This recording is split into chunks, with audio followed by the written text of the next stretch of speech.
नमस्ते।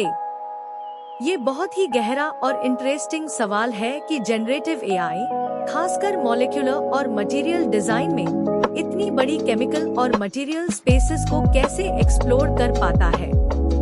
इसके पीछे कुछ बहुत ही फंडामेंटल मैथमेटिकल प्रिंसिपल्स काम करते हैं। चलो इसे भी टॉकेटिव लैंग्वेज में समझते हैं, कुछ इंग्लिश वर्ड्स का इस्तेमाल करते हुए। इमेजिन करो कि ये केमिकल स्पेस एक बहुत बड़ा महासागर है, जिसमें करोड़ों अरबों मॉलिक्यूल्स या मटेरियल्स तैर रहे हैं। हमें इसमें से वो मोती ढूंढने हैं जिनकी हमें जरूरत है, जैसे कोई नई दवाई या कोई सुपर स्ट्रॉन्ग मटेरियल। एआई इसमें हमारा सबमरीन है और इसके नेविगेट करने के पीछे कुछ नक्शे और कॉम्पास हैं, जो मैथ्स के प्रिंसिपल्स हैं। यहाँ कुछ फंडामेंटल मैथमेटिकल प्रिंसिपल्स हैं, जो जनरेटिव एआई की सक्सेस के कोर में हैं।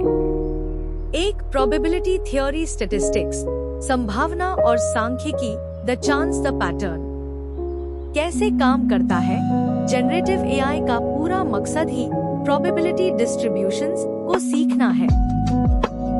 यानी ये मॉडल सीखते हैं कि कौन से एटॉम्स किस प्रोबेबिलिटी के साथ एक साथ आते हैं, कौन से बॉन्ड्स कितने लाइकली हैं और कौन से स्ट्रक्चरल मोटिव्स केमिकल स्पेस में ज्यादा कॉमन है।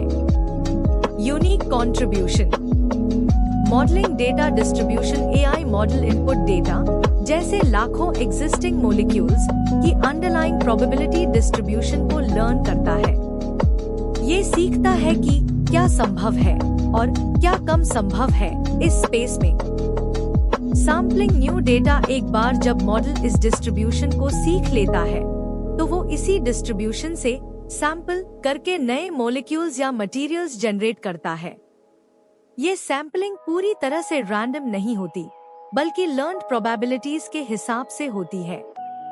अनसर्टेनिटी क्वांटिफिकेशन, प्रोबेबिलिटी थ्योरी हमें ये समझने में भी मदद करता है कि एआई जनरेटेड मॉलिक्यूल कितना नया या कितना संभव है, या इसके प्रॉपर्टीज की प्रेडिक्शन में कितनी अनसर्टेनिटी है। एग्जाम्पल, अगर किसी एआई मॉडल ने देखा कि कार्बन और हाइड्रोजन के मॉलिक्यूल्स बहुत कॉमन हैं, तो वो हाई प्रोबेबिलिटी के साथ ऐसे ही मॉलिक्यूल्स जनरेट करेगा, लेकिन साथ ही लो प्रोबेबिलिटी पर वो रेयर कॉम्बिनेशंस भी एक्सप्लोर कर सकता है। 2. ऑप्टिमाइजेशन, इष्टतमीकरण, द बेस्ट पाथ फाइंडर। कैसे काम करता है?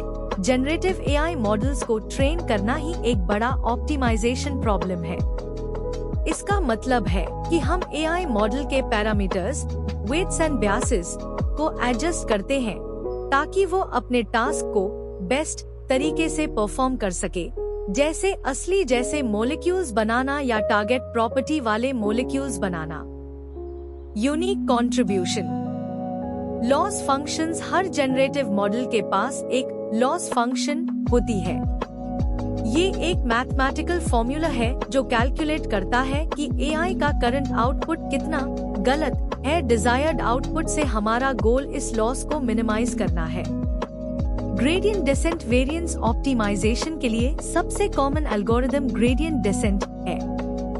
ये एक हिल क्लाइंबिंग स्ट्रैटेजी की तरह है, जहां हम सबसे ढलान वाली दिशा ग्रेडियंट में छोटे छोटे स्टेप्स लेते हैं, ताकि लॉस फंक्शन के लोएस्ट पॉइंट मिनिमम